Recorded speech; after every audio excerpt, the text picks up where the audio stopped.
GST పరిధిలోకి diesel petrol తీసుకురావాలని భావిస్తున్న కేంద్ర ప్రభుత్వం రాష్ట్రాలు ఏకమై తుది నిర్ణయం తీసుకోవాలి. చిరు వ్యాపారులు సామాన్యులకు మేలు చేయడమే లక్ష్యం. జీఎస్టీ కౌన్సిల్ భేటీలో కేంద్ర ఆర్థిక మంత్రి నిర్మలా సీతారామన్ జీఎస్టీ జరిమానాలపై విధిస్తున్న వడ్డీని ఎత్తివేయాలని ప్రతిపాదనలు వచ్చాయని వెల్లడి అంటూ చూస్తా ఉన్నాం. పెట్రోల్ డీజిల్ ను జీఎస్టీ పరిధిలోకి తేవాలని కేంద్రం భావిస్తున్నది.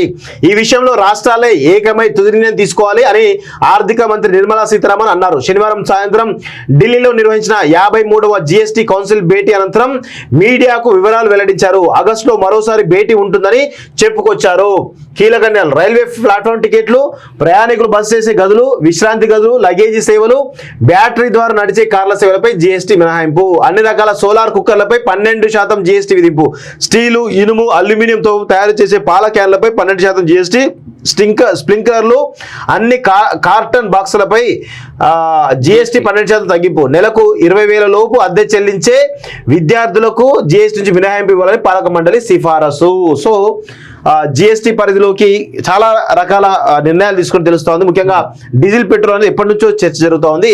దానికి రాష్ట్రాలు నిర్ణయం తీసుకోవాలని చెప్పి అంటా ఉన్నారు, కానీ ఇది ఎప్పటికి కూడా సాధ్యమయ్యేటువంటి విషయం కాదు అనే విషయం గుర్తుపెట్టుకోవాలి. అండ్ అన్ఫార్చునేట్లీ మెజారిటీ లేదు కాబట్టి వాళ్ళు ఏం చేయలేరు. ఇప్పుడు ఎక్కువ ఆడుకుంటారు వాళ్ళు.